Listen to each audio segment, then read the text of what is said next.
So அந்த நிகழ்த்துறப்போ வந்து பார்த்தீங்கன்னா சில பிரச்சனைகள் வந்துச்சு. அதை பற்றி தான் இன்னைக்கு நம்ம பேச போகிறோம். சரிங்களா? ஸோ இது வந்து பார்த்தீங்கன்னா எவ்வளோ பெரிய இம்பார்ட்டன்ட் அப்படின்னு சொல்லி பார்க்குறப்ப நம்மளோட தமிழ்நாடு அட்மினிஸ்ட்ரேஷன் அப்படின்னு சொல்லக்கூடிய அதில் வந்து பார்த்தீங்கன்னா மெயினான பார்ட் யார் அப்படின்னு சொல்லி பார்க்குறப்ப கவர்னர் வருவார். ஸோ கவர்னருக்கும் நம்மளோட முதலமைச்சருக்கும் வந்து பார்த்தீங்கன்னா இடையே வந்து பார்த்தீங்கன்னா என்ன பிரச்சனை போகுது, எதனால் வந்து பார்த்தீங்கன்னா இதெல்லாம் வந்து பார்த்தீங்கன்னா இதாகுது அப்படின்னு சொல்லிட்டு ஒரு டீப் அனலைஸ் பண்ணிட்டோம்னா நமக்கு வந்துட்டு அடுத்தடுத்து வந்து பார்த்தீங்கன்னா வரக்கூடிய செக்மெண்ட்டில் வரக்கூடிய அந்த இதை பற்றி நம்ம தெரிஞ்சுக்கிறோம். சரிங்களா? ஸோ ரொம்ப ரொம்ப முக்கியமானது. சரிங்களா? ஸோ இதை பற்றி நம்ம தெரிஞ்சுக்கிறோம். சரிங்களா? தெரிஞ்சுக்கிட்டா தான் வந்து பார்த்தோன்னா நம்மளோட அந்த அட்மினிஸ்ட்ரேஷனை பற்றி நம்ம ரொம்ப தெரிஞ்சுக்கிற முடியும். ஏன்னா நிர்வாக அதிகாரம் யார் கையில் இருக்குது, அதில் வந்து பார்த்தீங்கன்னா உண்மையான அதிகாரம் யார் கையில் இருக்குது, அதே இதெல்லாம் வந்து பார்த்தீங்கன்னா ரொம்ப ரொம்ப முக்கியமானது. சரிங்களா? ஸோ இதை பற்றி வந்து பார்த்தீங்கன்னா நம்ம இன்னைக்கு பற்றி பார்க்க போகிறோம். சரிங்களா? ஸோ தொடர்ந்து நம்ம இதை வந்து பார்த்தீங்கன்னா பார்த்துக்கிட்டு இருக்கீங்க. சரிங்களா? ஸோ டெய்லி வந்து பார்த்தா நம்ம ஒவ்வொரு மார்க் வந்து பார்த்தோன்னா கற்றுக்கிட்டு இருக்கோம். சரிங்களா?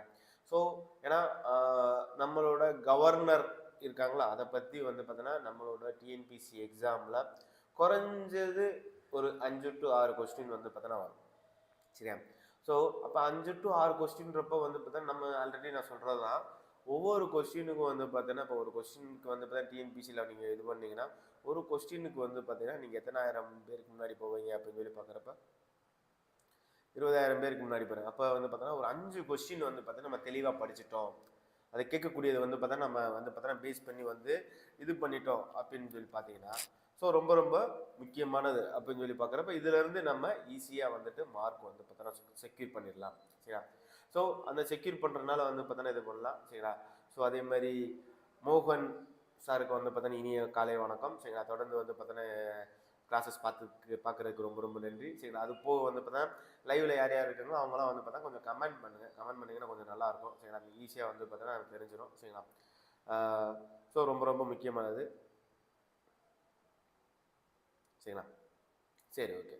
ஸோ இதில் வந்து பார்த்தோன்னா இது அப்போ இந்த கவர்னர்ன்ற டேம் வந்து பார்த்தோன்னா எங்கேருந்து எடுத்தாங்க, யார் கவர்னர்னு சொல்லி கொண்டு வந்தது, ஸோ இதை பற்றிலாம் நமக்கு வந்து பார்த்தோன்னா நம்ம பார்த்துக்கிட்டோம்னு வச்சுக்கோ ரொம்ப ரொம்ப முக்கியமானது இருக்கும். சரிங்களா? சரிங்களா? ஸோ சரி, ஓகே. ஸோ நம்ம கிளாஸஸில் போவோம். சரிங்களா? ஸோ ஜாயின் பண்ணுறோம், ஜாயின் பண்ணிக்கிறட்டும். சரிங்களா? சரி, ஓகே. சரி. ஸோ இன்றைக்கி வந்து பார்த்தா திருக்குறள்லேருந்து ஆரம்பிப்போம். சரிங்களா? திருக்குறள் முடிச்சுட்டு அதுக்கப்புறம் இஷ்யூஸ் வந்து பார்க்கலாம். சரிங்களா? ஸோ இன்னைக்கு அந்த பொறையுடைமையில் வந்து பார்த்தா நம்ம 8வது குறள் பார்க்குறோம். சரிங்களா? அந்த 8வது குறளில் வந்து பார்த்தோன்னா என்ன அப்படின்னு சொல்லி பார்க்குறப்ப 158வது குறள். சரிங்களா? பொறையுடைமையில் 8வது குறள். மீதியான் மிகையாவை செய்தாரை தம்தம் தகுதியான் வென்று விடல் அப்படின்னு சொல்லுவாங்க. சரியா? அப்போ அதாவது வந்து பார்த்தோன்னா ஒருத்தனோட செருக்கு அல்லது வந்து பார்த்தோன்னா அறியாமையினால வந்து பார்த்தோன்னா தீங்கு செய்தவரை வந்து பார்த்தோன்னா நம்முடைய பொறுமை என்னும் மேலான குணத்தில், சரியா, நம்மளோட பொறுமை வந்து பார்த்தோன்னா ரொம்ப ரொம்ப உயர்ந்த பண்பு அப்படின்னு சொல்லுவோம், அந்த மேலான குணத்தில் வென்றுவிட வேண்டும் அப்படின்னு சொல்கிறாங்க. சரியா? அதே மாதிரி அதை அந்த தீமை செய்தவரை வந்து பார்த்தோன்னா நம்ம பொறுமையாக கடைப்பிடிக்காம வந்துட்டு அவனை தீமை செய்தவன் வந்து ரொம்ப ரொம்ப இதாகும் அப்படின்னு சொல்கிறாங்க. அதான் வந்து பார்த்தீங்கன்னா என்னன்னா மிகுதியான் மிகைவை செய்தாரே தாம் தாம் தகுதியான் வென்றுவிதல் அப்படின்னு சொல்லுவாங்க. அதாவது அந்த பொறுப்புக்கு போகணும் அப்படின்னு சொல்லி சொல்லுவாங்க. ஆல்ரெடி வந்து பார்த்தீங்கன்னா பொறுமையை பற்றி நம்ம அடிக்கடி ரொம்ப பார்த்தாச்சு. சரிங்களா? ஸோ இப்போ வந்து பார்த்தீங்கன்னா என்னன்னா அவனுக்கு வந்து பார்த்தீங்கன்னா என்னதான் வந்துட்டு செஞ்சாலும் நம்ம பொறுமையாக போயிடணும். அந்த பொறுமையாக போனாலே, ஏன்னா நம்ம வந்து பார்த்தோன்னா ஹைனஸ் அப்படின்னு சொல்லுவோம், நம்மகிட்ட வந்து பார்த்தா உயர்ந்த பண்பு இருக்குது. சரிங்களா? அந்த உயர்ந்த பண்பை வந்து பார்த்தோன்னா நீக்கிறதுக்கு வந்து பார்த்தோன்னா இது ஒன்றது தான் அந்த அப்போ பொறுமையாக இருந்தாலே போதும் அப்படின்னு சொல்லி சொல்கிறாங்க. அப்போ பொறுமை கடலினும் பெரிது அப்படின்னு சொல்லி சொல்லுவாங்க. ஸோ அந்த பொறுமையை வந்து பார்த்தா ரொம்ப இது பண்ணணும் அப்படின்னு சொல்லிட்டு இது பண்ணணும். சரி, ஓகே. ஸோ இதில் வந்து பார்த்தோன்னா மிகுதியான் அப்படின்னு சொல்லி, ஏன்னா நம்ம அடிக்கடி வந்து பார்த்தா நிறையா பொறுமையை பற்றி பார்த்தாச்சு. சரிங்களா? ஸோ அதனால் வந்து பார்த்தோன்னா அடுத்தடுத்து பார்க்கலாம். மிகுதியான் அப்படின்னா செருக்கினால் அப்படின்னு சொல்லுவாங்க, அல்லது மன கர்வம் அப்படின்னு சொல்லுவாங்க. அந்த கர்வத்தில் வந்து பார்த்தோன்னா இது பண்ணுறது அறியாமையால் பண்ணுறது அப்படின்னு சொல்லுவாங்க. மிகவை அப்படின்னா தீய செயல் அப்படின்னு சொல்லுவாங்க. தீய செயல்கள்னா என்ன அப்படின்னு சொல்லி பார்க்குறப்ப உங்களுக்கு தெரியும், துன்பம் அப்படின்னு சொல்ல. செய்தாரே அப்படின்னா செய்தவரே அப்படின்னு சொல்லுவோம். தாம்தம் அப்படின்னு சொல்லி பார்த்தோன்னா என்ன நம்முடைய அப்படின்னு சொல்ல. தகுதியான் அப்படின்னா தகுதியான பண்பால். சரிங்களா? அதாவது நம்ம தகுதியான பண்புன்னு இங்கே எதை குறிப்பிடுறாங்க அப்படின்னு சொல்லி பார்க்குறப்ப பொறுமையை வந்து பார்த்தா குறிப்பிடுறாங்க. வென்று விடல் அப்படின்னா வென்று விட வேண்டும் அப்படின்னு சொல்லி சொல்கிறாங்க. சரி, அப்போ பொறுமையை இருந்தால் வந்து பார்த்தீங்கன்னா ஈஸியாக இது பண்ணிடலாம் அப்படின்னு சொல்லி சொல்கிறாங்க. சரி, okay. So conquer those who have cases you harm out of their arrogance by using your own nobility அப்படின்னு சொல்லுவாங்க. அந்த நோபிலிட்டினா என்ன, பொறுமை அப்படின்னு சொல்லுவாங்க. சரிங்களா? ஸோ அதை பற்றி வந்து பார்த்தீங்கன்னா மிகுதியான அப்படின்னா out of arrogance or pride or ignorance அப்படின்னு சொல்லுவாங்க. சரியா? மிகவை அப்படின்னா harmful things injurious or evil deed அப்படின்னு சொல்லுவாங்க.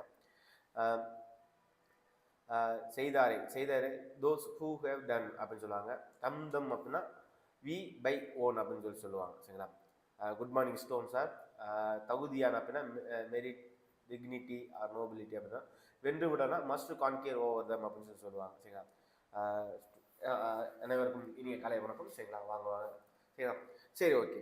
ஸோ இன்னைக்கு வந்து பார்த்தா நம்மளோட ரியலான இன்னைக்கு நம்ம என்ன அந்த கண்டென்ட் கொடுத்துருந்தில்ல அந்த தம்ப்நெயில்ல வந்து பார்த்தீங்கன்னா 176வது ஆர்டிக்கலில் வந்து பார்த்தீங்கன்னா மாற்றமா அப்படின்னு சொல்லியிருப்பேன். சரிங்களா? ஸோ இது வந்து பார்த்தீங்கன்னா என்ன அப்படின்னு சொல்லி பார்க்குறப்ப அதான் சொன்ன மாதிரி தான் கவர்மெண்ட்டுக்கும் வந்து பார்த்தீங்கன்னா 2 விதத்தில் நீயா நானா வந்து பார்த்தீங்கன்னா போட்டி நடக்கிற மாதிரி வந்து பார்த்தீங்கன்னா நடக்குது. சரி, இவர் கொண்டு வரதை அவர் பண்ண மாட்டேங்கிறார், அவர் கொண்டு வரது இவர் பண்ண மாட்டேங்கிறார். இந்த இது வந்து பார்த்தீங்கன்னா இதாகுது அப்படின்னு சொல்லி பார்க்குறப்ப இந்த கவர்னர்ன்ற டேம், சரிங்களா, இந்த கவர்னர் அப்படின்னு சொல்லக்கூடிய டேம், சரிங்களா, எப்போ வந்துச்சு அப்படின்னு சொல்லி பார்க்குறப்ப ஃபர்ஸ்ட் கவர்னர் அப்படின்னு சொல்லி பார்க்குறப்ப நம்ம இந்தியாவை வந்து பார்த்தோன்னா யார் வரா, அட்வென்ட் ஆஃப் யூரோப்பியன் அப்படின்னு சொல்லுவாங்க. ஐரோப்பியர் வருகை அப்படின்னு சொல்லக்கூடிய ஒரு பாட் படிப்பீங்க.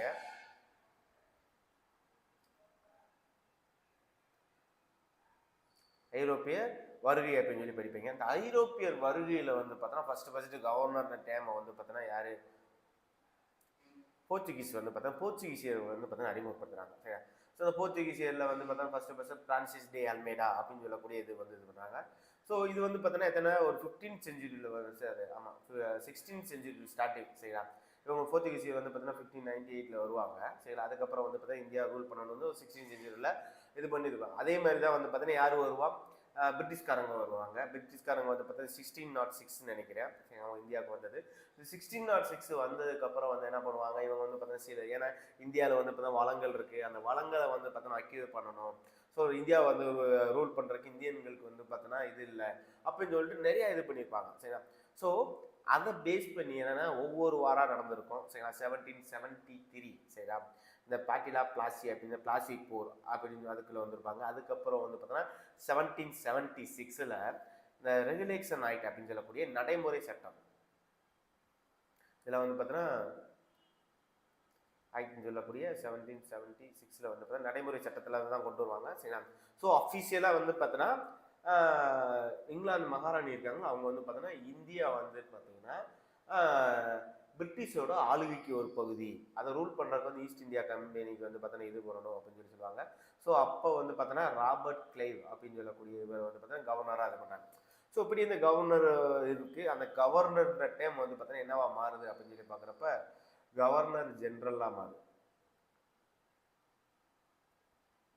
கவர்னர் ஜென்ரலாக மாறுது. ராபர்ட் கிளைவ் வந்து பார்த்தோன்னா ஃபஸ்ட்டு கவர்னர் ஜென்ரல் வருது. இப்படியே போயிட்டு இருக்கிறப்ப 1857 வந்து ரிவோல்ட் நடக்குது. அந்த ரிவோல்ட் நாட்களில் வந்து பார்த்தீங்கன்னா லார்ட் கேனிங் வந்து பார்த்தீங்கன்னா என்ன மாறுறாரு, இது வந்து பார்த்தீங்கன்னா வைஸ்ராயா மாறுறாரு. அப்படியே வைஸ்ராய் மாறினதுக்கப்புறம் இந்தியாவில் இருக்கக்கூடிய ஒவ்வொரு ஸ்டேட்டுக்கும் வந்து தனித்தனி கவர்னர் வந்து பார்த்தீங்கன்னா ஸோ அப்போ இருந்து ஆரம்பி அப்போ வைஸ்ராய் என்ன சொல்கிறாரோ அதை வந்து பார்த்தா இம்ப்ளிமெண்ட் பண்ணுறதுக்கு கவர்னர் வராங்க. அதுக்கப்புறம் வந்துட்டு இந்தியா விடுதலை ஆகுது. 1947 விடுதலையாகுது. சரிங்களா? அப்போ 47 வந்து பார்த்தீங்கன்னா நமக்கு ஃபர்ஸ்ட் கவர்னர் ஆஃப் தமிழ்நாடுக்கு கவர்னர் வராரு. கவர்னர் வேற யாரும் கிடையாது, நம்மளோட ஈவேரா பெரியசாமியோ ஈவேரா ராமசாமி சார் பெரியசாமிகிட்ட ஈவேரா ராமசாமி ஐயாவோட நெருங்கிய பாலிய நண்பர் தான் வந்து பார்த்தோன்னா ஃபர்ஸ்ட் கவர்னர் வராரு. யார் அப்படின்னா ராஜாஜி ஐயா வராரு. சரிங்களா? அதுக்கப்புறம் தான் வந்து பார்த்தோன்னா ஒவ்வொரு இதாக வந்துட்டு இருக்காங்க. சரியா? ஸோ இப்போ வந்து பார்த்தோன்னா சரியா, சரி, இந்த கவர்னர்ன்ற டேம் வந்து பார்த்தோன்னா கிரியேட் பண்ணது வந்து பார்த்தோன்னா சரியா. ஸோ இந்த கவர்னருக்கு உண்டான அதிகாரங்கள் எல்லாமே வந்து பார்த்தோன்னா நம்மளோட அரசியலமைப்பு சட்டத்தில் வந்து பார்த்தோன்னா சொல்லியிருக்கோம். சரி, இந்த அரசியலமைப்பு சட்டத்தில் வந்து பார்த்தோன்னா இந்த ஆர்டிகல் வந்து பார்த்தா 172 176 அது வந்து பார்த்தோன்னா மெயினானது வந்து. ஸோ அந்த எக்ஸிக்யூட்டிவ் பவர் அப்படின்னு சொல்லக்கூடிய நிர்வாக அதிகாரம் அப்படின்னு சொல்லி சொல்லுவாங்க. அப்போ நிர்வாகம் அப்படின்னு சொல்லி பார்க்குறப்ப இங்கே வந்து பார்த்தீங்கன்னா லைக் வந்து பார்த்தீங்கன்னா எப்படி அப்படின்னா கவர்னரும் ப்ளஸ் வந்து பார்த்தோன்னா முதலமைச்சரும் வந்து பார்த்தீங்கன்னா 2 பேரும் அந்த அரசியல் மாண்பை வந்து பார்த்தோன்னா மதித்து வந்து பார்த்தா 2 பேரும் இருக்கணும். நீ வந்து பார்த்தோன்னா இது பண்ணக்கூடாது, நான் வந்து இது. ஸோ இந்த மாதிரி நிறைய கவர்னர்ஸ் வந்து பார்த்தோன்னா இருக்குவாங்க. ஸோ நம்ம இதுக்கு நிறைய கான்ட்ரவர்சி வந்து பார்க்குறோம். சென்ட்ரலில் வந்து பார்த்தோன்னா தமிழ்நாடு பிடிக்காம இருக்கும் சரிங்களா. ஸோ அப்போ வந்து பார்த்தீங்கன்னா சில கவர்னரை வந்து அப்பாயின்மெண்ட் பண்ணி சில பிரச்சனைகள் வரும் சரிங்களா. இதை வந்து பார்த்தீங்கன்னா அறவே ஒழிச்சிடணும். ஆனால் நமக்கு இதில் வந்து பார்த்தீங்கன்னா எக்ஸாம் பாயிண்ட் ஆஃப் வியூவில் வந்து பார்த்தீங்கன்னா என்ன அப்படின்னு சொல்லி பார்க்குறோம். இப்போ கவர்னர் உரை அப்படின்னு சொல்லுவாங்க. அதாவது கவர்னர் வந்து பார்த்தீங்கன்னா ஸ்பீச் அப்படின்னு சொல்லுவாங்க. அந்த ஸ்பீச்சை பற்றி தான் இன்னைக்கு வந்து பார்த்தீங்கன்னா இஷ்யூஸ் போயிட்டு இருக்கு. அந்த இஷ்யூவை பற்றி தான் நீங்கள் பார்க்கணும் சரிங்களா. அதென்ன கவர்னர் உரை சரியா. அப்போ கவர்னர் உரையை வந்து பார்த்தோன்னா ரெண்டு இடத்துல வந்து பார்த்தோன்னா வாசிக்கணும் சரிங்களா. ஃபர்ஸ்ட் வந்து பார்த்தோன்னா போஸ்ட் ஜெனரல் எலெக்ஷன் அப்படின்னு சொல்லுவாங்க. அதாவது வந்து பார்த்தோன்னா பொது தேர்தல் பிறகு இப்போ 2024 வந்து பார்த்தா நமக்கு வந்து பொது தேர்தல் நடக்க போகுது சரிங்களா. 26 வந்து பார்த்தோன்னா பொது தேர்தல் நடக்க போகுது. அந்த பொது தேர்தல் வந்து பார்த்தா சட்டமன்ற எலெக்ஷன் வந்து பார்த்தோன்னா 234 தொகுதிகளுக்கு வந்து பார்த்தா 234 தொகுதியில் ஜெயிச்சு வரவங்களை ஃபர்ஸ்ட் வந்து பார்த்தோன்னா அந்த அவைக்குள்ள வரப்போ வந்து பார்த்தா கவர்னர் தான் வெல்கம் பண்ணுவார். ஏன்னா அப்போ வந்து பார்த்தோன்னா மெஜாரிட்டி பார்ட்டி லீடர் வந்து பார்த்தோன்னா ஆட்சி அமைக்கக்கூடிய அதிகாரம் தான் கொடுத்துருப்பாங்க சரிங்களா. அதில் ஸ்பீக்கர் இவங்களாம் வந்து பார்த்தோன்னா அவங்கள அறிமுகப்படுத்தணும் சரிங்களா. அப்போ அதுக்காக வந்து பார்த்தோன்னா போஸ்ட் ஜெனரல் எலெக்ஷன் வந்து பார்த்தோன்னா அவர் வந்து பார்த்தோன்னா ஃபர்ஸ்ட் செஷன் முதல் உரையை வந்து பார்த்தோன்னா வாசிக்கக்கூடியது வந்து பார்த்தோன்னா யாரோட பொறுப்பு அப்படின்னு சொல்லி பார்க்குறப்ப நம்மளோட கவர்னரோட பொறுப்பு. அப்போ அந்த கவர்னருக்கு வந்து பார்த்தோன்னா ஒரு ஆர்டிக்கல் வந்து பார்த்தோன்னா அந்த முதல் உரையை வந்து பார்த்தா நிகழ்த்தணும் அப்படின்னு சொல்லி ஒரு ஆர்டிகல் மென்ஷன் பண்ணியிருப்பேன். அந்த ஆர்டிகல் தான் 176 176. அதில் வந்து பார்த்தோன்னா கவர்னர் வந்து பார்த்தோன்னா 2 சந்தர்ப்பங்களில் வந்து பார்த்தோன்னா அவர் வந்து பார்த்தோன்னா ஃபர்ஸ்ட் ஸ்பீச் வந்து பார்த்தோன்னா கொடுக்கணும், அட்ரஸ் பண்ணணும் அப்படின்னு சொல்லுவாங்க. அதாவது 2 ஸ்பெசிஃபிக்கான டைம் அப்படின்னு சொல்லுவாங்க. அந்த 2 ஸ்பெசிஃபிக்கான டைம்ஸ் அப்படின்னு சொல்லி பார்க்குறப்ப என்ன பண்ணால் ஃபர்ஸ்ட் வந்து பார்த்தோன்னா போஸ்ட் ஜெனரல் எலெக்ஷன், அதாவது வந்து பார்த்தோன்னா ஃபர்ஸ்ட் அந்த பொது தேர்தலுக்கு பின்னால் சரிங்களா. அண்ட் தென் வந்து பார்த்தா ஆனுவல் இனாகிரேஷன் ஆஃப் செஷன் அப்படின்னு சொல்லுவாங்க. ஆண்டின் முதல் கூட்டத்தொடர் சரியா. ஏன்னா எவ்ரி 3 months ஒன்ஸ் வந்து பார்த்தோன்னா நம்ம வந்து பார்த்தோன்னா கூட்டத்தை வந்து பார்த்து திறக்கணும் அப்படின்னு. அப்போ முன்னாடிலாம் வந்து பார்த்தோன்னா ஆண்டோட வந்து பார்த்தா பிப்ரவரி மாதத்தில் வந்து பார்த்தா இப்போலாம் வந்து பார்த்தீங்கன்னா ஜனவரி மாதமே இது பண்ணிடுறாங்க. ஏன் இந்த கூட்டத்தொடர்லாம் வைக்கிறாங்க அப்படின்னு சொல்லி பார்க்குறப்ப ஏன்னா அடுத்தடுத்து ஏன்னா இப்போ என்ன சீசன் குளிர்காலம் முடிய போகுது, அதுக்கடுத்து கோடை காலம் வரும். அப்போ கோடை காலத்தில் தான் வந்து பார்த்தா நமக்கு நிறைய பிரச்சனைகள் வரும். அப்போ அதை சமாளிக்கணும். ஏன்னா இது மார்ச்ல இருந்து வந்து பார்த்தீங்கன்னா ஆரம்பிச்சுன்னா கோடை காலம் ஆரம்பிச்சிடும் சரிங்களா. தண்ணி பற்றாக்குறைகள் வரும் சரியா, நிறைய பிரச்சனைகள். அப்போ கவர்மெண்ட் ஒன்று கூடி உட்காந்து அமைச்சர்கள் எல்லாருமே உட்காந்து பேசணும் அப்படின்னு சொல்லி அந்த செஷன் வரும். இப்போ வந்து பார்த்தா நடக்கக்கூடியது வந்து அப்போ 2026 வந்து பார்த்தோன்னா நமக்கு வந்து ஏப்ரல் மேல வந்து பார்த்தா என்ன நடக்குது, எலெக்ஷன் நடக்குது. அப்போ எலெக்ஷனுக்கு முன்னாடி வந்து பார்த்தோன்னா இன்ட்ரீம் பட்ஜெட் அப்படின்னு சொல்லக்கூட இடைக்கால அந்த பட்ஜெட் அப்படின்னு சொல்லக்கூட இடைக்கால இது பட்ஜெட் வந்து பார்த்தோன்னா போட போகிறாங்க சரிங்களா. அப்போ இன்ட்ரீம் பட்ஜெட் வந்து பார்த்தோன்னா போடணும். அப்போ அதுக்காக வந்து பார்த்தா இப்போ நடக்குது. அப்போ இந்த இது நடக்கிறப்ப வந்து பார்த்தீங்கன்னா இந்த உரையில் வந்து பார்த்தோன்னா அந்த அரசோட கொள்கைகளை பற்றி சொல்லக்கூடியது சரிங்களா. இது வரைக்கும் பண்ண அச்சீவ்மெண்ட்ஸை வந்து பார்த்தோன்னா இப்போ சொல்லக்கூடிய இதுதான் வந்து பார்த்தோன்னா நேற்று நடந்துச்சு சரிங்களா.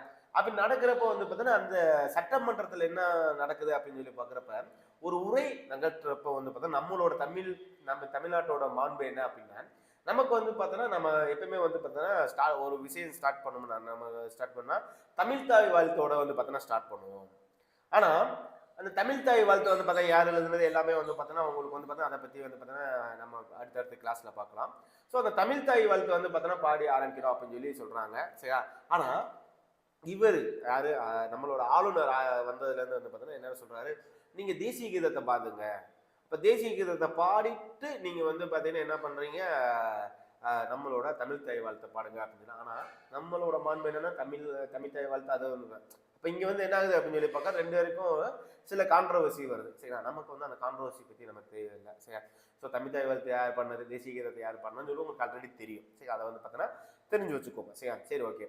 ஸோ இப்போ வந்துட்டு பார்த்தீங்கன்னா என்ன அப்படின்னு சொல்லி பார்க்குறப்ப ஏன் அந்த ஆர்டிகல் 76 வந்து பார்த்தா சில மாற்றங்கள் கொண்டு வரணும் அப்படின்னு சொல்லிட்டு நம்மளோட முதலமைச்சர் ஐயா மு.க. ஸ்டாலின் ஐயா வந்து பார்த்தோன்னா இப்போ வந்து பார்த்தோன்னா ஒரு சில இது சொல்லியிருக்காரு.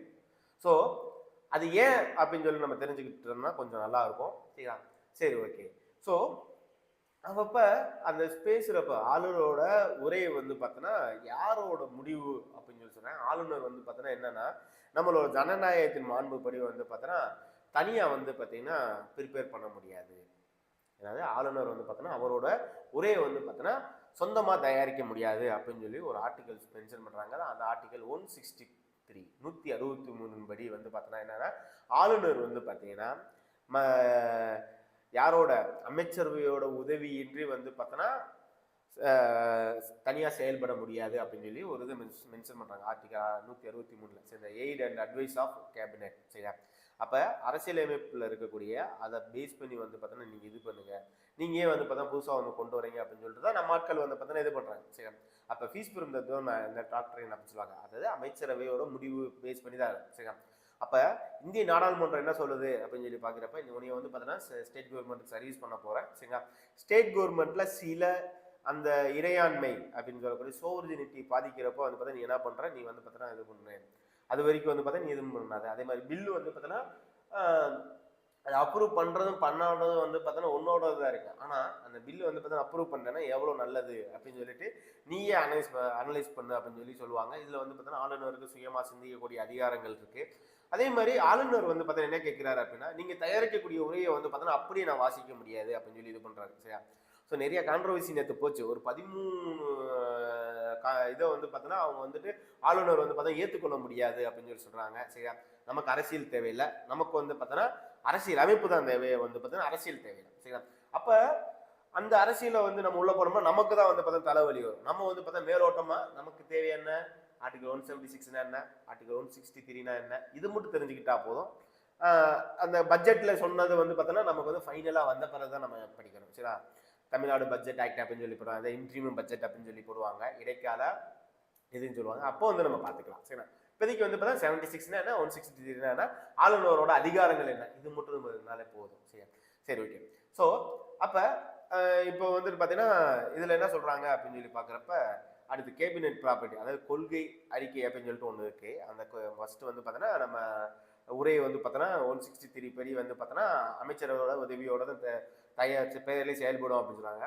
அப்போ ஆளுநர் உரை என்பது உண்மையில் ஆளுநர் உரை அல்ல, அது மாநில அரசின் கொள்கைகளை விளக்கக்கூடிய அறிக்கை அப்படின்னு சொல்லி சொல்கிறாங்க. எனவே அதில் உள்ள கருத்துக்களை ஆளுநருக்கு உடன்பாடு இல்லை வட்டாலும் அதை அப்படியே வாசிப்பது தான் அரசியல் சாசன மரபு அப்படின்னு சொல்கிறாங்க. சரி, ஓகே.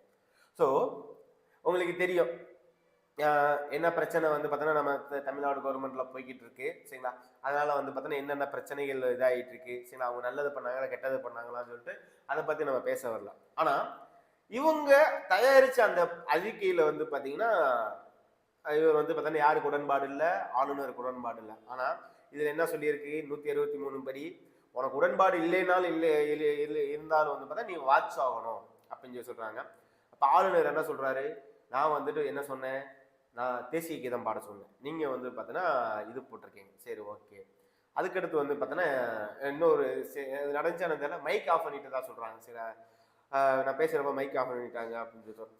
ஸோ எந்த அளவுக்கு வந்து பார்த்தோன்னா என்னை வந்து பார்த்தோன்னா கீழ்த்தரமாக நடத்துறீங்க அப்படின்னு சொல்லிட்டு அவரோட இது. சரிங்களா, நம்ம ஒரு இடத்துல பேச போயிட்டு நாளப்பினா வந்து பார்த்தோன்னா நீங்கள் ஒரு டெப்டி கலெக்டராக போகிறீங்க, ஏதோ பிரச்சனை நடக்குது, அப்போ வந்து பார்த்தா அங்கே இருக்கக்கூடிய மக்களை பார்த்து பேச போகிறீங்க, பேசுகிறப்போ வந்து பார்த்தோன்னா உங்களை பேச விடாமல் தடுத்தா வந்து பார்த்தோன்னா கோவப்படுவீங்களா, அந்த மாதிரி வந்து பார்த்தோன்னா கோவப்பட்டார். சரிங்களா, ஸோ இது வந்து பார்த்தோன்னா ஒன்றும் இல்லை, நம்ம 2 பேத்துக்கு வந்து பார்த்தோன்னா இருக்கக்கூடிய அந்த பிரச்சனைகளை வந்து பார்த்தோன்னா உட்காந்து பேசி தீர்த்துட்டாலே முடிஞ்சு போவோம். சரியா, ஸோ ஒரு இது ஏன்னா ஆளுநர் உரையை வந்துட்டு தயாரித்து ஆளுநர்கிட்ட கொடுத்துட்டு பேசுவாங்க. சரிங்களா, ஆனால் இப்போ என்ன நடக்குது அப்படின்னு சொல்லி பார்க்குறப்ப ஆளுநர் உரையை வந்து பார்த்தா தயாரிச்சுட்டு அமைச்சரவை வந்து பார்த்தோன்னா அவருக்கு ஒரு காப்பி வந்து பார்த்தோன்னா கொடுக்கல போல, கொடுத்துருந்தா அவ்வளோ பிரச்சனை வந்திருக்காது அப்படின்னு சொல்கிறாங்க. ஏன்னா எப்பயுமே வந்து பார்த்தோன்னா எவ்ரி டைம் வந்து பார்த்தோன்னா அதை தயாரிச்சுட்டாங்க அப்படின்னா அதை வந்துட்டு கொடுத்து தான் இது பண்ணுவாங்க. சரி, அதான் வந்து பார்த்தோன்னா மெயினாக சொல்கிறாங்க. அப்போ இந்த கொள்கை மூலம் வந்து பார்த்தோன்னா இப்போ வந்து இந்த மாதிரி வந்து பார்த்தோன்னா வருது. சரியா, சரி, ஓகே. ஸோ இந்த மாதிரி ஆளுநர் சம்பந்தப்பட்ட பிரச்சனைகள் வந்து பார்த்தீங்கன்னா சில முக்கிய தீர்ப்புகள் வந்து பார்த்தோன்னா வந்துச்சு. சரிங்களா, இந்த இம்பார்ட்டன்ட் கேசஸ் அப்படின்னு சொல்லிட்டு பண்ணுறீங்க. சரிங்களா, அந்த இம்பார்ட்டன்ட் கேசஸில் வந்து பார்த்தோன்னா அரசியல் சார்ந்த கேசஸில் வந்து பார்த்தோன்னா மெயினாக வந்துட்டு இந்த கவர்னர் கேசஸ் அப்படின்னு சொல்லுவாங்க. அதாவது மொத்தம் வந்து பார்த்தோன்னா நம்மள அரசியலமைப்பு சார்ந்த வழக்குகள் சொல்லி இந்த கான்ஸ்டியூஷன் கேசஸ் அப்படின்னு சொல்லுவோம். அதுக்கடுத்து வந்து பார்த்தீங்கன்னா ஜட்ஜஸ் கேசஸ் அப்படின்னு சொல்லி சொல்லுவாங்க. ஜட்ஜஸ் கேசஸை பற்றி எக்ஸாமில் கேட்டுட்டாங்க. ஸோ ஆஃப்டர் தட் வந்து பார்த்தோன்னா கேட்கக்கூடிய கேசஸ் அப்படின்னு சொல்லி பார்க்குறப்ப இப்போ கவர்னர்ஸோட கேசஸை பற்றி கேட்குறது, கவர்னரோட வழக்குகள் அப்படின்னு சொல்லிட்டு நம்ம பார்க்கலாம். அந்த கவர்னரோட வழக்குகள் அப்படின்னு சொல்லி பார்க்குறப்ப ஸோ ஃபஸ்ட்டு வந்து பார்த்தோன்னா சம்சீர் விசஸ் பஞ்சாப், ஸ்டேட் பஞ்சாப், அதாவது சம்சேர் சிங் எதிராக பஞ்சாப் வந்து பார்த்தோன்னா 1974 வந்து பார்த்தோன்னா ஒரு கேஸ் நடக்குது. சரியா, the court ruled that the governor is a formal head and must exercise the function according to the advice of minister அப்படின்னு சொன்னாங்க. ஸோ நம்ம பார்த்தோம்ல ஆர்டிகல் 163 163 படி வந்து பார்த்தோன்னா ஆளுநர் வந்து பார்த்தோன்னா தன்னிச்சையாக வந்து பார்த்தோன்னா செயல்பட முடியாது, அமைச்சரவையோட ஆலோசனையோட தான் செயல்படணும் அப்படின்னு சொல்லிட்டு யாரு சுப்ரீம் கோர்ட் வந்து பார்த்தோன்னா இந்த கேஸை வந்து பார்த்தோன்னா உறுதி பண்றாங்க ஜட்ஜ்மெண்ட்டை. சரியா? அப்ப இந்த கேஸ் வந்து பார்த்தோன்னா நமக்கு எக்ஸாம்ல கேட்கக்கூடிய வாய்ப்புகள் இருக்கு. ஏன்னா இப்போ வந்து பார்த்தீங்கன்னா இஷ்யூஸ் போயிட்டு இருக்கா. அப்ப இது வந்து பார்த்தீங்கன்னா சம்சேர் சிங் விசஸ் வந்து பார்த்தோன்னா பஞ்சாப். சரிங்களா? அந்த கேஸ் வந்து அப்ப இதை வந்து பார்த்தோன்னா வந்து பார்த்தோன்னா பேரளவில் இருந்தது. அதை வந்துட்டு 1974 வந்து பார்த்தோன்னா பஞ்சாப் அரசு பிளஸ் வந்து பார்த்தோன்னா சம்சேர் சிங் கேஸ்ல வந்து பார்த்தோன்னா சுப்ரீம் கோர்ட் ஜட்ஜஸ் வந்து பார்த்தோன்னா என்ன இது பண்றாங்க, அட்வைஸ் ஆஃப் மினிஸ்டர் அதான் நீங்க ஃபாலோ பண்ணணும் அப்படின்னு சொல்லிடுறாங்க. சரிங்களா? அதுக்கடுத்து நமம் ரோபியா விசஸ் வந்து பார்த்தோன்னா டெப்டி ஸ்பீக்கர் அப்படின்னு சொல்லிட்டு 2016 வந்து பார்த்தோன்னா நடக்குது. சரியா? ஸோ ஆளுநர் விருப்ப உரிமை என்பது மிகவும் வரையறுக்கப்பட்டது. சரிங்களா? Power of governor is extremely narrow. சட்டமன்ற கூட்டங்கள் கூடுவதிலோ அல்லது உரையாற்றுவதிலோ அவர் அமைச்சர் ஆலோசனையை மீற முடியாது அப்படின்னு சொன்னாங்க. அப்ப என்ன சொன்னாங்க, refusing to read cabinet approved speech and unilaterally editing it is seen overstep of the constitutional boundaries அப்படின்னு சொல்றாங்க. அப்ப என்ன சொல்றாங்கன்னா ஆளுநரோட விருப்ப உரிமை என்பது வரையறுக்கப்பட்டது. அதாவது வந்து ஒரு வரையறைக்குள்ள இருக்கு. அந்த வரையறை தான் வந்து பார்த்தோன்னா ஆர்டிகல் 76 அண்டு 163. சரியா? அப்ப இதுக்குள்ள அப்ப அந்த வரையறையை வந்து பார்த்தோன்னா அவர் கூடுறது பிளஸ் வந்து பார்த்தோன்னா உரையாற்றுறது வந்து பார்த்தோன்னா அமைச்சரவை என்ன சொல்றாங்க அதான் வந்து பார்த்தோன்னா ஃபாலோ பண்ணணும் அப்படின்னு சொல்லிட்டு 2016 வந்து பார்த்தோன்னா கேசஸ் வந்து பார்த்தோன்னா இது பண்றாங்க. அது நமம் ரபியா கேசஸ் அப்படின்னு சொல்லிட்டு. சரிங்களா? இது வந்து ரொம்ப ரொம்ப முக்கியம். நமம் ரபியா கேசஸ் வந்து பார்த்தோன்னா அடுத்து வந்து பார்த்தோன்னா ஆளுநர். சரிங்களா? ஸோ ரீசெண்டாக வந்து பார்த்தீங்கன்னா என்ன ஆகுது அப்படின்னா 2025-26 வந்து பார்த்தோன்னா ஸோ மசோதாவில் வந்து பார்த்தோன்னா ஆளுநர் வந்து பார்த்தோன்னா நிறைவேற்ற காலதாமதம் செய்யக்கூடாது அப்படின்னு சொல்லிட்டு நம்ம உச்ச நீதிமன்றம் வந்து பார்த்தா ஹைகோர்ட் வந்து பார்த்தா இது பண்ணாங்க. ஸோ இதுல என்ன அப்படின்னு சொல்லி பாக்குறப்ப ஆளுநருக்கு வந்து பாத்தீங்கன்னா அந்த பிரசிடென்ட் மாதிரி தான் வந்துட்டு ஆளுநருக்கு வந்து பார்த்தீங்கன்னா ஒரு பில்லை வந்துட்டு பார்த்தீங்கன்னா அதாவது வந்து பார்த்தீங்கன்னா ஒரு ரசீது அப்படின்னு சொல்லுவோம். சரிங்களா? நம்மளோட அதாவது ஏதாவது ஸ்கீம்ஸ் எல்லாம் இது பண்றப்போ வந்து பார்த்தீங்கன்னா என்ன பண்ணுவாங்க, நம்ம கன்சிஸ்டன்சி ஃபண்ட் அப்படின்னு சொல்லுவாங்க. கன்சிஸ்டன்சி ஃபண்ட்ஸ் அப்படின்னு சொல்லக்கூடிய அதாவது தணிக்கை அந்த நம்மளோட பணம் வந்து பார்த்தீங்கன்னா இருக்கு. சில கான்டிஜென்ட் ஃபண்ட், அந்த கன்சிஸ்டன்சி ஃபண்ட், அந்த தொகுப்பு நிதி, சரிங்களா, அவசர கால நிதி அப்படின்னு சொல்லுவாங்க. இந்த தொகுப்பு நிதியில இருந்து வந்து பார்த்தீங்கன்னா எடுத்து செலவு பண்ணணும்னா கவர்மெண்ட் வந்து பார்த்தீங்கன்னா ஈஸியாக எடுத்து செலவு பண்ண முடியாது. சரியா? எப்படி நம்ம வீட்டில் வந்து பார்த்தோன்னா அப்பாட்ட நமக்கு அப்ரூவ் வாங்கிடும், காசு வாங்கிடும். ஆனால் வந்து பார்த்தோன்னா அங்கே வந்து பார்த்தோன்னா ஹோம் மினிஸ்டர் யார் இருப்பா, ஃபினான்ஸ் மினிஸ்டர் யார் இருப்பா, அம்மாட்ட போய் வந்து பார்த்தோன்னா அழுது புரண்டு வந்து பார்த்தோன்னா காசு வாங்க பார்த்தீங்கன்னா 2000 ரூபா கேட்குற வந்து பார்த்தீங்கன்னா கடைசியில் 200 ரூபா கொடுப்பாங்களா. இதுதான் அம்மாவோட அதே மாதிரி வேலை தான் யார் பண்ணுவா, நம்மளோட கவர்னர் பண்ணுவார். இவங்க 2 லட்சம் கோடி ரூபா வந்து பார்த்தா எனக்கு வேணும் அப்படின்னா எடுத்தோடு தூக்கி கொடுத்துட மாட்டார். யாரே கவர்னர். சரியா? அதுக்கு ஒரு சில இதை வந்து பார்த்தா வேல்யூ பண்ணி 2 லட்சம் 2000 கோடிலாம் கொடுக்க முடியாது, 200 கோடி தான் தர முடியும் அப்படின்னு சொல்லி எப்படி அம்மா வந்து பண்ணுவாங்களோ அது மாதிரி தான் பண்றத கவர்னர். அதுக்கு போய் வந்து பார்த்தீங்கன்னா என்ன பண்ணுவாங்க, கோர்ட்ல கேஸ் போடுவாங்க, பார்லிமெண்ட்ல போய் சண்டை போடுவாங்க, எங்க கவர்னர் வந்து பார்த்தோன்னா இது பண்ண மாட்டேங்கிறார் அப்படின்னு. ஏன்னா இந்த பில்லு வந்து பார்த்தீங்கன்னா பிரசிடென்ட் போனா தானே அந்த பில்லு கரெக்டா தப்பா அப்படின்னு சொல்லி பிரசிடென்ட் எவாலுவேட் பண்ண முடியும். இவர் தான் கவர்னர் தான் என்ன பண்ணுவாங்க, பாக்கெட் பில் அப்படின்னு சொல்லுவாங்க. சரி, அந்த பில்லை வந்து பார்த்தீங்கன்னா ஒரு 4 மெத்தட்ல ஃபாலோ பண்ணுவாங்க. அசன் பில் அப்படின்னு சொல்லுவாங்க, அதை பத்தி வந்து பார்த்தோன்னா விசாரிக்கிறது. அடுத்து வந்து பாக்கெட் பில்லை வந்து பார்த்தோன்னா தூக்கி சொல்லிது. ஒரு சில பில்லை வந்து பார்த்தீங்கன்னா தூக்கி வந்து பார்த்தோன்னா ரீகன்சிடரேஷன் அப்படின்னு சொல்லுவாங்க. இது வந்து பார்த்தோன்னா மறுபடியும் ஒரு தடவை வந்து பார்த்தா இது மாதிரி சில தப்புகள் இருக்கு அப்படின்னு சொல்லிட்டு இந்த மாதிரி. ஸோ நல்ல ஒரு கவர்னர் அப்படின்னா எப்பா நீ கேட்குற 2000 கரெக்டு தான், ஆனால் வந்துட்டு என்ன பண்ணணும், நீ கொஞ்சம் ரீகன்சிடர் பண்ணிட்டு வா, உனக்கு இது வந்து பார்த்தோன்னா கொடுத்தா உனக்கு வந்து யூஸ் ஆகுமா ஆகாதா அப்படின்னு சொல்லி ரீகன்சிடர் பண்ணிட்டு வா அப்படின்னு சொல்லி சொல்லுவாங்க.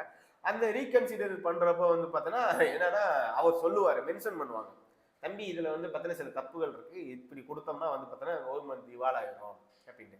அந்த மாதிரி தான் வந்து பார்த்தோன்னா சில பில்லை வந்து பார்த்தோன்னா அவர் அப்ரூவ் பண்ணல. எக்ஸாம்பிள் வந்து பார்த்தீங்கன்னா பல்கலைக்கழக துணைவேந்தரை வந்து பார்த்தீங்கன்னா அப்பாயின்மெண்ட் பண்ணக்கூடிய அதிகாரங்கள் வந்து பார்த்தீங்கன்னா யார்கிட்ட இருக்கு, கவர்னருக்கு. அங்கே இருக்கக்கூடிய ஆட்கள் டீச்சர்ஸ் அந்த லெக்சர்ஸ் வந்து பார்த்தீங்கன்னா அப்பாயின்மெண்ட் பண்ணக்கூடிய அதிகாரம் ஆளுநருக்கு இருக்கு. அதை வந்து பார்த்தா தமிழ்நாடு கவர்மெண்ட் என்ன பண்ணிச்சு, எனக்கு என்கிட்ட கொடு நான் பார்த்துக்கிறேன் அப்படின்னு சொல்லி சொல்றாங்க. அப்ப இவர் என்ன சொல்றாரு, என்கிட்ட வந்து பார்த்தீங்கன்னா கொடுத்த பொறுப்புல வந்து பார்த்தீங்கன்னா பல்கலைக்கழகத்தை வந்து பார்த்தீங்கன்னா இது பண்ணணும். இப்போ எக்ஸாம்பிள் வந்து பார்த்தீங்கன்னா காந்தி கிராமன் யூனிவர்சிட்டிஸ் இந்த மாதிரி வந்து பார்த்தா சில யூனிவர்சிட்டிஸுக்கு அதுக்கு வந்து பார்த்தா துணைவேந்தர்கள் வந்து நீ துணைவேந்தர் நியமிச்சா வந்து பார்த்தா உன் சொந்தக்காரனே அல்லது உன் கட்சிக்காரனே போட்டுக்கிருவ அப்படின்னு சொல்லிட்டு யாரே கவர்னர் வந்து பார்த்தோன்னா பிரச்சனை பண்றாரு. சரியா? ஸோ இந்த மாதிரி சில பில்கள் எடுத்து பார்த்தீங்கன்னா வந்து பார்த்தோன்னா பிரச்சனைகள் வந்து பார்த்தோன்னா உங்களுக்கு தெரியும். சரிங்களா? இதெல்லாம் வந்து பார்த்தோன்னா ரொம்ப ரொம்ப முக்கியமானது. ஸோ இப்போ வந்து பார்த்தோன்னா என்ன சொல்றாரு, நேற்று நடந்ததுல என்னன்னா நேற்று நடந்துருச்சு. கவர்னர் வந்து பார்த்தீங்கன்னா லெஜிஸ்லேட்டிவ் சட்டமன்றத்தை விட்டு வெளியே போயிட்டாரு. வெளியே போனதுக்கப்புறம் என்ன பண்ணுறாங்க, இருக்கக்கூடிய உரையெல்லாம் நிறுத்தி எல்லாத்தையும் வந்துட்டு பார்த்தோன்னா நாங்கள் அப்ரூவ் பண்ணிடுறோம். ஆளுநருக்கு எதிராக வந்து பார்த்தோன்னா 176 வந்து பார்த்தோன்னா நாங்கள் மாற்றணும் அப்படின்னு சொல்லிட்டு அதை வந்து பார்த்தோன்னா கொண்டு வராரு. என்னன்னா ஆளுநர் வந்து பார்த்தோன்னா ஒப்புதல் அளிச்சாலும் அளிக்கலைனாலும் வந்து பார்த்தோன்னா ஈஸியாக இருக்கணும். ஆர்டிகல் 176 வந்து சில சேஞ்சஸ் பண்ணுங்க. எதுக்கு வந்து பார்த்தோன்னா கவர்னர்கிட்ட நாங்கள் போய் கேட்கணும், நாங்களே வந்து பார்த்தோன்னா தன்னிச்சையாக வந்து பார்த்தோன்னா செயல்பட போகிறோம் அப்படின்னு சொல்லிட்டு ஒரு சில அறிக்கைகள் விடுறாங்க. சரிங்களா? அதை வந்து பார்த்தோன்னா நீ எங்கே போனாலும் நமக்கு எங்கே போனாலும் வந்து பார்த்தா கடைசியில் வந்து பார்த்தோன்னா அந்த ஒன்றும் இல்லை, நீ எங்கே சுற்றி வந்தாலும் வந்து கவர்னர்கிட்ட தான் வரணும். சரியா? அவர் தான் வந்து பார்த்தா அந்த கன்சிடென்ஸ் ஃபண்ட், அந்த கான்டிஜென்சி ஃபண்ட் அப்படின்னு சொல்லக்கூடிய இதை வந்து பார்த்தோன்னா சரியா? ஸோ இதில் வந்து பார்த்தோன்னா சில அரசியல் நோக்கங்கள் இருக்கு. நமக்கு வந்து அரசியல் நோக்கங்கள் தேவையில்லை. சரிங்களா? நம்ம வந்து பார்த்தோன்னா எந்த கவர்மெண்ட்டுக்கு வந்து பார்த்தா சப்போர்ட் பண்ண போறது கிடையாது. எந்த இவன் ஆட்சிக்கு வந்தானா ஓகே சரிங்க ஐயா, இவன் ஆட்சிக்கு வந்தானா சரிங்க ஐயா, சரிங்களா? ஸோ அப்படிதான் சொல்லி போறோம். சரிங்களா? இவங்க கூட வந்து பார்த்தோன்னா ஒரு 5 வருஷம் இருந்து, ஏன்னா 6வது வருஷம் வந்து பார்த்தா ஆட்சி மாதிரி மக்கள் வந்து பார்த்தா அன்னைக்கு நீ வந்து பார்த்தா அவன் கூட சேர்ந்து இன்னைக்கு இவங்க கூட சேர்ந்துட்டு இருக்கியா அப்படின்னு நம்மளை வந்து பார்த்தா வேணும். ஸோ அதனால நம்ம வந்து பார்த்தோன்னா பொதுப்படையா இருக்கக்கூடிய ஆட்கள். சரிங்களா? ஸோ நம்ம வந்து பார்த்தா இந்த சப்போர்ட்டுக்கு அந்த கட்சி அப்படின்னு சொல்லிட்டு நம்ம வந்து அந்த சப்போர்ட்டுக்கெல்லாம் போகக்கூடாது. சரிங்களா? நமக்கு வந்து என்ன சப்ப நம்மளோட ஆளுநருக்கு என்ன பிரச்சனை, இது என்ன பிரச்சனை, அதுக்கு என்ன ஆர்டிக்கல், அது இருந்து. ஸோ இன்னைக்கு வந்து பார்த்தா ஒரு 2 ஆர்டிக்கல் பார்த்துக்கிட்டோம். சரி, ஸோ இந்த 2 ஆர்டிக்கல் வந்து மஸ்ட் சொல்கிறேன், நமக்கு வந்து பார்த்தா ஒரு மார்க் ஆர் டூ மார்க் வரும். அண்ட் தென் வந்து பார்த்தீங்கன்னா இந்த ஜட்ஜஸ் கேசஸ், சரிங்களா, ஜஸ்டிஸ் கவர்னர் கேசஸ், சரிங்களா, 1976 ப்ளஸ் வந்து பார்த்தீங்கன்னா இதெல்லாம் வந்து ரொம்ப ரொம்ப முக்கியம். சரிங்களா? 76 வந்து பார்த்தீங்கன்னா சம்வீர் சிங், 74 அடுத்து வந்து பார்த்தீங்கன்னா 2016 வந்து நமீம் ரபியா, சரிங்களா, அது அண்ட் தென் வந்து பார்த்தீங்கன்னா இது. ஸோ இது வந்து ரொம்ப ரொம்ப முக்கியம். சரியா? சரி, இன்னைக்கு லாஸ்ட்டாக ஒன்று மட்டும் பார்த்துக்கிறோம். ஸோ ரிமைனிங் வந்து பார்த்தா நாளைக்கு பார்க்கலாம். சரிங்களா? சரி, ஓகே. இன்னைக்கு வந்து பார்த்தா நார்த் ஈஸ்டர்ன் ஏரியாவில் வந்து பார்த்தோன்னா ரீஆர்கனைசேஷன் அப்படின்னு சொல்லக்கூடிய வடகிழக்கு மறுசீரமைப்பு அப்படின்னு சொல்லக்கூடிய ஒரு ஆக்ட் வந்து பார்த்தோன்னா வந்து பார்த்தோன்னா இதோட வந்து பார்த்தோன்னா 56 ஆண்டுகள் ஆச்சு அப்படின்னு சொல்லி சொல்கிறாங்க. சரிங்களா? ஸோ இது வந்து பார்த்தீங்கன்னா என்ன அப்படின்னு சொல்லி பார்த்தா நார்த் ஈஸ்ட் ஏரியா, சரிங்களா, வடகிழக்கு மாநிலங்களில் வந்து பார்த்தோன்னா மாநிலங்களாக வந்து பார்த்தோன்னா 1971 ரீஆர்கனைசேஷன் ஆக்ட் அப்படின்னு சொல்லி போட்டு ஒரு 3 மாநிலம் வந்து பார்த்தோன்னா புரிஞ்சு. சரிங்களா? ஜனவரி 21 அன்னைக்கு வந்து பார்த்தா 1971 அதாவது மாநில அதிகாரம், மாநில அந்தஸ்து அப்படின்னு சொல்லக்கூடிய மாநில அந்தஸ்து வந்து பார்த்தோன்னா கொடுக்குறாங்க. எந்தெந்த ஸ்டேட் அப்படின்னு சொல்லி பார்க்குறப்ப திரிபுரா அண்ட் மணிப்பூர் அண்ட் மேகாலயா. ஏன் சார் அதுக்கு முன்னாடி வந்து பார்த்தா ஸ்டேட் கொடுத்தா இல்லையா அப்படின்னா கிடையாது. அது வந்து பார்த்தோன்னா அப்போ வந்து பார்த்தோன்னா பார்ட் சி அப்படின்னு சொல்லக்கூடிய ஒரு பகுதியில் வந்து பார்த்தோன்னா சிறப்பு அந்தஸ்தோட இருந்ததை வந்து பார்த்தோன்னா இது பண்ண எப்படி வந்து பார்த்தோன்னா காஷ்மீருக்கு வந்து பார்த்தோன்னா ஆர்டிகல் 370 பேஸ் பண்ணி வந்து பார்த்தோன்னா சிறப்பு அந்தஸ்து கொடுத்தாங்களோ அது மாதிரி வந்து பார்த்தோன்னா திரிபுரா அண்ட் மணிப்பூர் அண்ட் மேகாலயாவுக்கு வந்து பார்த்தோன்னா வடகிழக்கு மாநிலங்களுக்கு வந்து பார்த்தா சிறப்பு அந்தஸ்து வந்து பார்த்தோன்னா கொடுக்குறாங்க. ஏன் வடகிழக்கு மாநிலங்களுக்கு வந்து பார்த்தா சிறப்பு அந்தஸ்து கொடுக்குறாங்க அப்படின்னா அங்கே இருக்கக்கூடிய பீப்புள் வந்து பார்த்தோன்னா 80% வந்து பார்த்தோன்னா யார் இருப்பா அப்படின்னு சொல்லி பார்க்குறப்ப பழங்குடியினர் அப்படின்னு சொல்லக்கூடிய ட்ரைபல் பீப்புள் இருப்பாங்க. அவங்கள வந்து பார்த்தோன்னா இது பண்ணணும் அப்படின்னு சொல்லி சொல்கிறாங்க. ஸோ இந்தியா விடுதலை ஆனதுக்கப்புறம் வந்து பார்த்தோன்னா திரிபுரா அண்டு மணிப்பூர் அண்ட் மேகாலயாலாம் வந்து பார்த்தோன்னா நம்மள வந்து பார்த்தோன்னா ஒரு சிறப்பு பகுதியாக வந்து பார்த்தோன்னா சேர்க்குறாங்க. சரி, ஸோ அந்த மாதிரி இது பண்ணுறாங்க. அதை வந்து பார்த்தோன்னா 1971 வடகிழக்கு மாநிலத்தோட மறுசீரமைப்பு act, north east area reorganisation act அப்படின்னு சொல்லிட்டு 1971 இது பண்ணால் அது வந்து பார்த்தோன்னா எப்போ நடைமுறைக்கு வருதுன்னு பார்த்தோன்னா 1972 3க்குமே வந்து பார்த்தோன்னா அந்த ஸ்டேட் குட், அதாவது மாநில அதிகார அந்தஸ்து வந்து பார்த்தோன்னா கொடுக்குறாங்க. சரி, சரி, ஓகே. ஸோ இப்படி கொடுத்ததுக்கப்புறம் வந்து பார்த்தோன்னா இதுக்கு வந்து பார்த்தோன்னா என்ன அப்படின்னு சொல்லி பார்க்குறப்ப ஏன்னா 1949 மணிப்பூர் அண்ட் திரிபுரா வந்து பார்த்தோன்னா யூனியன் ஆஃப் இந்தியன் யூனியனில், அதாவது யூனியன் டெரிட்டரியா வந்து பார்த்தோன்னா இருக்குது. அந்த பார்ட் சி, அது பகுதி சி பகுதியில் இருக்குது. சரிங்களா? ஸோ இது வந்து பார்த்தோன்னா பகுதி சின்னா வந்து சிறப்பு அந்தஸ்து வந்து பார்த்தோன்னா கொடுக்கக்கூடியது அப்படின்னு சொல்லி சொல்லுவாங்க. சரிங்களா? அதுக்கடுத்து வந்து பார்த்தோன்னா 1970 வந்து பார்த்தீங்கன்னா என்னன்னா அசாம் வந்து பார்த்தீங்கன்னா அட்டானமஸ் ஸ்டேட், அதாவது வந்து பார்த்தீங்கன்னா தனி பெரும்பான்மை அப்படின்னு சொல்லக்கூடிய இதாக வந்து பார்த்தோன்னா இது பண்ணணும் அப்படின்னு சொல்லி சொல்கிறாங்க. அதுக்கப்புறம் வந்து பார்த்தீங்கன்னா 1972 வந்து பார்த்தீங்கன்னா இது வந்து பார்த்தீங்கன்னா ஃபுல்லாக வந்து பார்த்தீங்கன்னா இண்டிபெண்டன்ட் ஸ்டேட் அப்படின்னு சொல்லக்கூடிய நம்மளோட சுதந்திரமான மாநிலம்னு சொல்லிட்டு இது பண்ணுறாங்க. சரிங்களா? ஸோ இப்படி இது பண்ணிட்டு வந்து பார்த்தீங்கன்னா இதெல்லாம் இது பண்ணுறாங்க. 1972 நம்மளோட ஷெட்யூல் அப்படின்னு சொல்லி படிப்பீங்க, அட்டவணை. சரிங்களா? ஸோ அட்டவணையில் வந்து பார்த்தோன்னா பார்ப்பீங்க. இந்த அட்டவணையில் மெயினானது வந்து பார்த்தோன்னா என்ன அப்படின்னு பார்க்குறப்ப பார்ட் 6 ஷெட்யூல் 6ன்னு நினைக்கிறேன். இந்த டெவலப்மெண்ட் ஆஃப் ஷெட்யூல் ஸ்டேட்ஸ் அப்படின்னு சொல்லுவாங்க. அதாவது வந்து பார்த்தா அந்த பிற்படுத்தப்பட்ட மாநிலங்களோட வளர்ச்சி, அதாவது வந்து பார்த்தா நார்த் ஈஸ்ட் கே வந்து பார்த்தீங்கன்னா இருக்கும். சரி, ஸோ அந்த நார்த் ஈஸ்ட் ஸ்டேட்டில் வந்து பார்த்தீங்கன்னா ஒரு 7 ஸ்டேட் இருக்கும். அந்த 7 ஸ்டேட்டில் வந்து பார்த்தீங்கன்னா ஏடிஎம்ல மணி இல்லை அப்படின்னு சொல்லுவாங்க. அப்போ அந்த இதில் வந்து பார்த்தீங்கன்னா யார் வரன்னா மணிப்பூர் வர மாட்டாங்க. சரியா? ஸோ இதில் வந்து பார்த்தீங்கன்னா ஏன்னா ஃபர்ஸ்ட் ஷெட்யூல் வந்து பார்த்தீங்கன்னா என்ன அப்படின்னு சொல்லி பார்க்குறப்ப இந்தியா யூனியன் டெரிட்டரி அப்படின்னு சொல்லுவாங்க. ரெண்டாவது வந்து பார்த்தீங்கன்னா என்ன அப்படின்னு சொல்லி பார்க்குறப்ப நம்மளோட பதவியில் மற்றும் இதை பண்ணுவாங்க. மூணாவது வந்து பார்த்தீங்கன்னா பதவி பிரமாணம் சொல்லுவாங்க. நாலாவது வந்து பார்த்தீங்கன்னா என்ன அப்படின்னு சொல்லி பார்க்குறப்ப ராஜ்யசபாவை பற்றி சொல்லக்கூடியது. அஞ்சாவது வந்து பார்த்தீங்கன்னா இந்த ஸ்டேட்டுக்குள்ளே நம்ம 20 ஸ்டேட் இருக்குல்ல, அந்த 20 ஸ்டேட்டுக்குள்ளே வந்து பார்த்தீங்கன்னா இருக்கக்கூடிய பிற்படுத்த மாவட்டங்கள் மாநில டெவலப் பண்ணுறது. நார்த் ஈஸ்ட்டுக்கு தனியாக வந்து பார்த்தோன்னா இருக்கக்கூடியது வந்து பார்த்தீங்கன்னா 6th ஷெட்யூல் அப்படின்னு சொல்லி சொல்லுவாங்க. சரிங்களா? அதில் வந்து பார்த்தீங்கன்னா ஒரு 7 ஸ்டேட் இருக்கும். அந்த 7 ஸ்டேட்டில் பார்த்தீங்கன்னா 6 ஸ்டேட் வந்து பார்த்தீங்கன்னா அதில் வரும். அதில் வந்து பார்த்தீங்கன்னா ஆர்டிகல் 344 அப்படின்னு சொல்லக்கூடிய 344 வந்து பார்த்தீங்கன்னா யூஸ் பண்ணுவாங்க. சரி, 244 சரி 344 244 யூஸ் பண்ணி வந்து பார்த்தீங்கன்னா இதெல்லாம் வந்து பார்த்தீங்கன்னா மெயினாக இருக்கிறது. சரியா? ஸோ இந்த மாதிரி வந்து பார்த்தீங்கன்னா இருந்து அவங்களுக்கு வந்து பார்த்தீங்கன்னா டெவலப்மெண்ட் பண்ணுறதுக்காக வந்து பார்த்தீங்கன்னா இது ஃபுல் அண்ட் ஃபுல் யார் கண்ட்ரோலில் இருக்குது அப்படின்னு சொல்லி பார்க்குறப்ப ஃபுல் அண்ட் ஃபுல் யார் கண்ட்ரோலில் இருக்குது அப்படின்னு சொல்லி பார்க்குறப்ப பிரசிடென்ட் கண்ட்ரோலில் இருக்குது. அதாவது பிரசிடென்ட்டோட கண்ட்ரோலில் வந்து பார்த்தோன்னா இருக்குது அப்படின்னு சொல்லி சொல்லுவாங்க. ஸோ இதெல்லாம் வந்து பார்த்தீங்கன்னா மெயினாக இருக்குது. ஸோ இதை பற்றி வந்து பார்த்தோன்னா எக்ஸாமில் கேட்கக்கூடிய வாய்ப்புகள் இருக்குது. சரியா? சரி, ஓகே. ஸோ இன்றைக்கி உண்டான கிளாஸஸ் முடிச்சுக்கிறோம். சரிங்களா? சரி, இப்போது இதுக்கப்புறம் வந்து பார்த்தோன்னா நிறையா நம்ம பார்க்க போகிறோம். சரி, நமக்கு வந்து பார்த்தா இன்னைக்கு தேவையானதை வந்து பார்த்தோன்னா ஸோ இனிமேல் வந்து பார்த்தோன்னா அரசியல் சார்ந்த அந்த நியூஸ்களை வந்து பார்த்தீங்கன்னா உன்னிப்பாக கவனிக்க ஆரம்பிங்க. சரியா? ஸோ இப்போ இருந்து ஜனவரியிலேருந்து நீங்கள் வந்து பார்த்தோன்னா ஒவ்வொரு விஷயத்தையும் வந்து பார்த்தோன்னா கேட்க ஆரம்பித்து அதை பற்றி அண்டர்ஸ்டாண்ட் பண்ண ஆரம்பிச்சிங்கன்னு வச்சுக்கோங்க. சரியா? நம்ம 185+ வந்து பார்த்தோன்னா மார்க் எடுக்கக்கூடிய இது வந்து பார்த்தோன்னா ரொம்ப ரொம்ப முக்கியம். சரியா? ஸோ இது வந்து பார்த்தோன்னா இது சரிங்களா? சரி, ஓகே. அதுக்கப்புறம் வந்து பார்த்தோன்னா ரொம்ப ரொம்ப முக்கியமானது வந்து பார்த்தோன்னா இதை சொல்ல மறந்துட்டேன். சரிங்களா? உத்தரப்பிரதேச ஸ்கூலில் வந்து பார்த்தோன்னா ஆர்டிஏ ரைட் டு எஜுகேஷன் ஆக்டை வந்து பார்த்தோன்னா கொண்டு வராங்க. சரி, அந்த உத்தரப்பிரதேச கவர்மெண்ட் வந்து பார்த்தோன்னா என்ன பண்ணுறாங்க அப்படின்னா ஆர்டிஏல வந்து பார்த்தோன்னா 25% வந்து பார்த்தா ரிசர்வேஷன் கொண்டு வராங்க. 25% ரிசர்வேஷன் எங்கே அப்படின்னு சொல்லி பார்க்குறப்ப தனியார் பள்ளிகளில் வந்து பார்த்தா 25% ரிசர்வேஷன் வந்து பார்த்தோன்னா கொண்டு வரணும் அப்படின்னு சொல்லி சொல்கிறாங்க. சரி, அப்போ இந்த தனியார் பள்ளியில் 25% ரிசர்வேஷன் வந்து பார்த்தா நம்ம எப்பயோ கொண்டு வந்தோம். சரியா? நம்ம எப்போ கொண்டு வந்தோம்? 2018 வந்து பார்த்தோன்னா நம்ம ப்ரைவேட் ஸ்கூலில் வந்து பார்த்தா 25% வந்து பார்த்தா ரிசர்வேஷன் கொண்டு வரோம். இதை வந்து பார்த்தோன்னா யாருக்கு இப்போ கொண்டு வரா?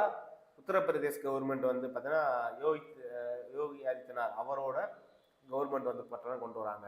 அப்போ இதில் வந்து பார்த்தோன்னா என்ன அப்படின்னு சொல்லி பார்க்குறப்ப அந்த தனியார் பள்ளியில் 25% யார் கொடுக்குறாங்க அப்படின்னு சொல்லி பார்க்குறப்ப பூவர் அண்ட் வந்து பார்த்தா நலிந்த பிரிவுகள் அப்படின்னு சொல்லுவாங்க. ஸோ அவங்களுக்கு வந்து பார்த்தோன்னா ப்ரைவேட் ஸ்கூலில் வந்து பார்த்தோன்னா 25% வந்து பார்த்தோன்னா கொண்டு வரணும் அப்படின்னு சொல்கிறாங்க. அந்த RTE right to education act எப்போ கொண்டு வருவாங்க?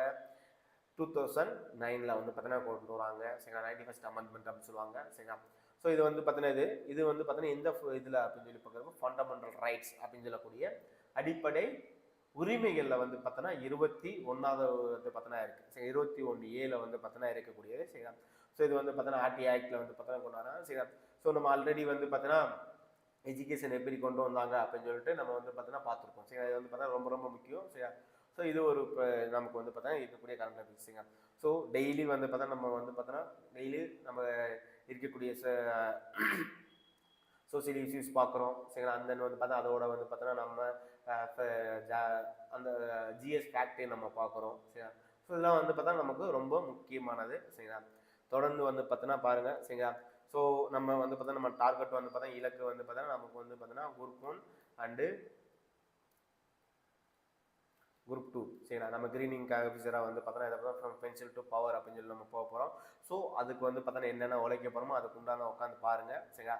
ஸோ என்ன டவுட் இருந்தாலும் வந்து பார்த்தோன்னா கமெண்ட் பண்ணுங்கள். சரிங்களா? அதே மாதிரி வந்து பார்த்தோன்னா கிளாஸஸ் வந்து பார்த்தோன்னா பாசிட்டிவாக இருந்தால் அது மனசில் வச்சுக்கோங்க. நெகட்டிவாக இருந்துச்சு அப்படின்னா எனக்கு வந்து பார்த்தோன்னா சார் இந்த மாதிரி வந்து பார்த்தோன்னா இருக்குது, ஸோ கொஞ்சம் சேஞ்ச் பண்ணால் சேஞ்ச் பண்ணிக்கோங்க அப்படின்னு சொல்லிட்டு எனக்கு வந்து கமெண்ட் பண்ணுங்கள். சரிங்களா? நான் வந்து பார்த்தா சேஞ்சஸ் பண்ணிக்கிறேன். சரிங்களா? Thank you all. சரிங்களா? ஸோ அனைவருக்கும் இனிய காலை வணக்கம். சரிங்களா? இந்த நாள் இனிய நாளாக முக்கியம் வந்து பார்த்தீங்கன்னா உங்களுக்கு மாக்கா எடிடெக் சார்பாக வந்து பார்த்தோன்னா நன்றி தெரிவித்துக் கொள்கிறேன். Okay, thank you all.